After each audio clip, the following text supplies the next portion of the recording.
Good afternoon. My name's Barbara Hayward, and thank you very much for joining me today at the Old Girls Spiritual Stuff channel. And of course, I'm the old girl.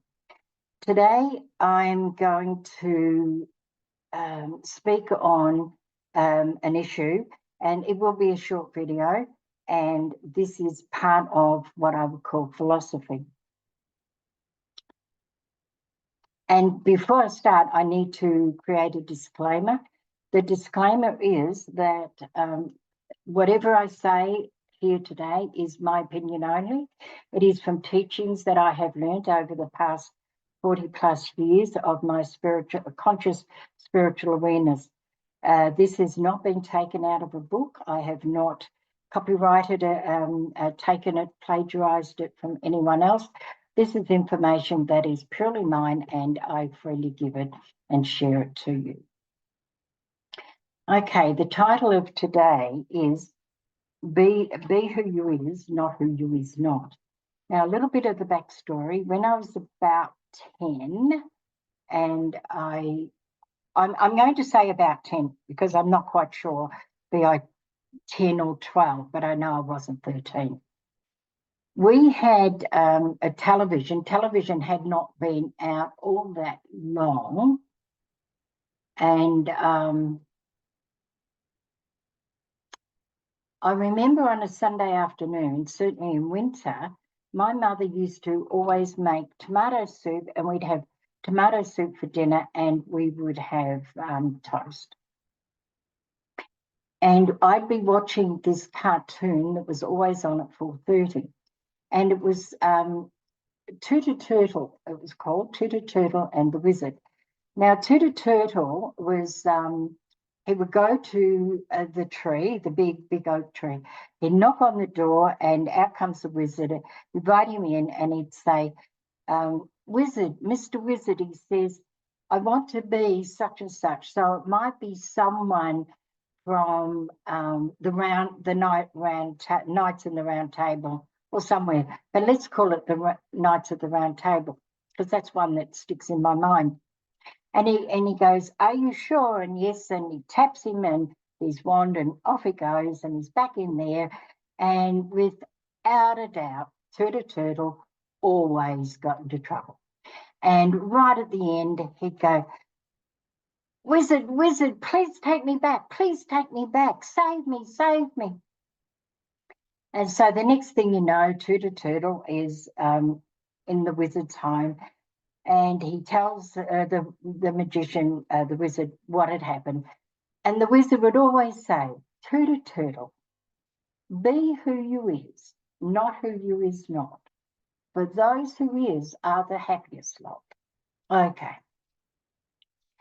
Now, how do we relate that to spiritually? And there will be a longer video on this as time goes by, but today what I want to let you know is a story that happened to me, and I'm aware that it was about 40 because 30 years ago, because I had not long been married, and I got married on my husband's 40th birthday, which is a day after I was 40. We're a day apart in age, a day older in the same year. And which is a coincidence, seeing that he's a New Zealander and I'm an Australian. So anyway, around this time, I put an ad in the paper for some readings, to do some readings. And the first week I got like 6, and the next week I got about 10, next week I got 12, and next week it was like the heavens opened up.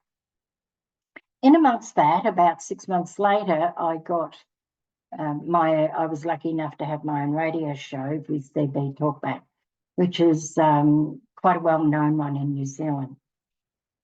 So being on the radio, as I was, and I was for 3 months, I become quite known and got quite a good reputation, mostly. And with this, I then became, I was able to be invited to different functions as a medium clairvoyant, and on it goes.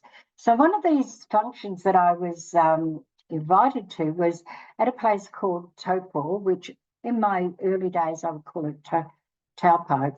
It's in the middle of the North Island, a very, very spiritual place. Mount Ruapehu's there. You've got volcanoes, really highly spiritual. Now, back in those days, the psychic fairs were really, really massive things. And I was invited to be a guest speaker at this psychic fair, along with 5 other very, very well-known mediums. So off I go in my naivety and my innocence, and I did the work, and I surprised myself. I held my own to these incredible women, and they were all women. And in each of the big provinces around the North Island, there's what I would call a queen bee, and they were all there. And I'm up on platform with them, and I was just spellbound by their presence, by their aura, if you like, their energy, their professionalism, the way they dressed, everything about them. And so I went home, and I was quite overwhelmed by the whole experience. And so then what happened, I think it was about a month after that, it started playing on my mind. Now, a little bit about myself. If there is such a thing called colour dyslexic, then I'm colour dyslexic. I can wear 8, 10, 12 colours all at the one time and absolutely think I look fabulous. I don't, but I think I look fabulous. I was so busy around this time that I would gently comb out my hair. It was quite long.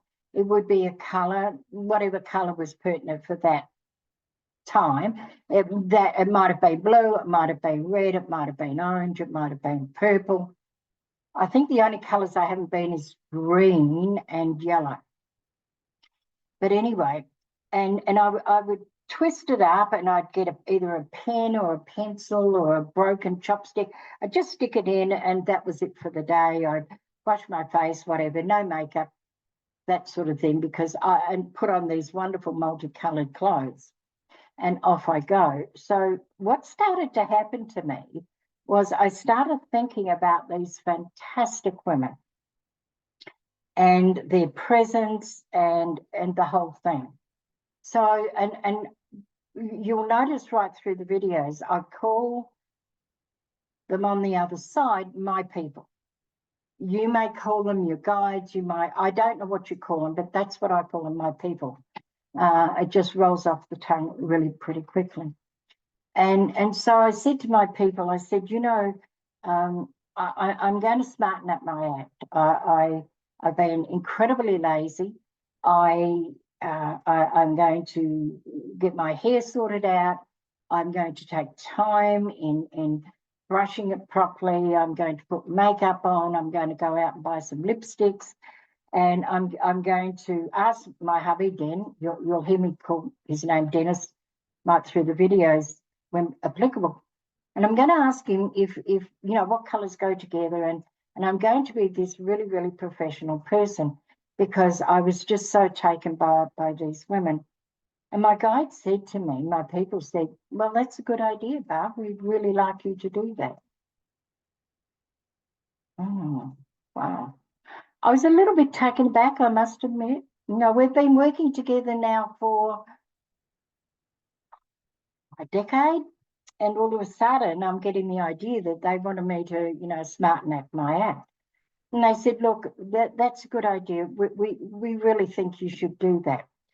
So I did, you know, I went and got my hair done properly. I had it, well, not trimmed, well, maybe trimmed, but it's always been long until recently, and coloured. And I went to hubby every day, and I colour coordinated, and it was fabulous. And, you know, I gave up the swearing, and it's just like I cut down on my drinking, and I was just really, really Wow.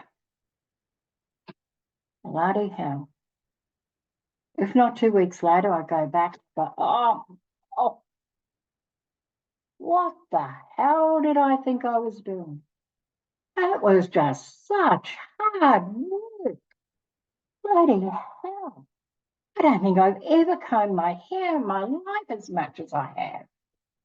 Oh, I am just bloody exhausted, I said to them. And they said to me, welcome back. What do you mean, welcome back? Welcome back. I thought that's what you wanted me to do. No, that's what you told us you were going to do. We just agreed with you. We don't argue with you. We just agree with you. What do you mean? I said. I thought, that's what I needed to do. But they said, if that was the energy that we wanted to work with, we wouldn't be working with you. They've got their own unique energy. They've got their own people working with them. We work with you because we like your energy. We're in tune. We resonate. You resonate with us. We resonate with you. We don't want you to change. There's no need for you to change. You are perfect in your own imperfection. Our energies, they are one. So welcome back. Now get on with the job of getting on with the job of why we're together. Be who you is, not who you is not. For those who is are the happiest lot. Thank you very much. That was my pleasure. I love telling that story. And thank you for allowing me to tell it to you today. Catch you on the next video.